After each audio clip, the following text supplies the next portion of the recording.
সবাইকে আহ্বান জানাই দ্রুত সময়ের মধ্যে যৌক্তিকভাবে আওয়ামী লীগের ক্রিমিনালদেরকে বিচার করে বাংলাদেশের মানবাধিকে আওয়ামী লীগের অপরাধী থেকে মুক্ত করতে হবে। সবাইকে আমাদের পরবর্তী অভিযাত্রার সাথে থাকার জন্য সংগ্রামী সাথী বন্ধুগণ, এখন আপনাদের সামনে বক্তব্য নিয়ে আসছেন জুলাই গণঅভ্যুত্থানের ইনকিলাবী লিডার বিপ্লবী নেতা আলী আহসান জুনায়েদ। বিপ্লবী নেতা আলী আহসান জুনায়েদ।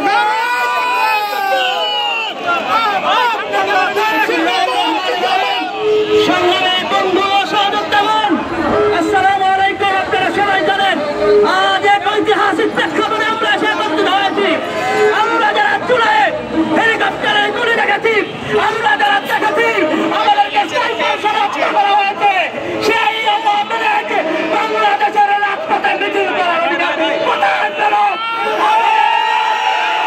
জুলাই যোদ্ধাদের রায় ছাড়া কিভাবে তারা মিছিল করার অধিকার পায়? এই সরকার এসেছে আমাদের রক্তের উপর, আমাদের শহীদ ভাইদের আত্মত্যাগের উপর।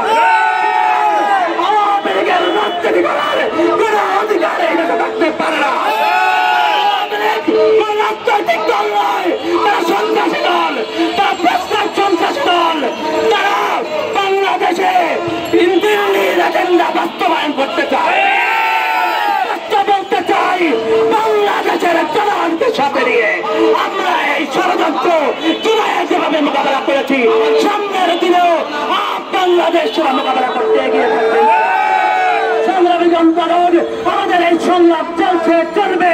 হৃদয়ের আগুন থামে নাই, থামে নাই, থামে নাই। যতক্ষণ না আওয়ামী লীগ সন্ত্রাসী, আওয়ামী লীগ প্রতিবাদী, আওয়ামী লীগ নিষিদ্ধ হচ্ছে, ততদিন আমাদের ক্ষণ নাই, শান্তি নাই।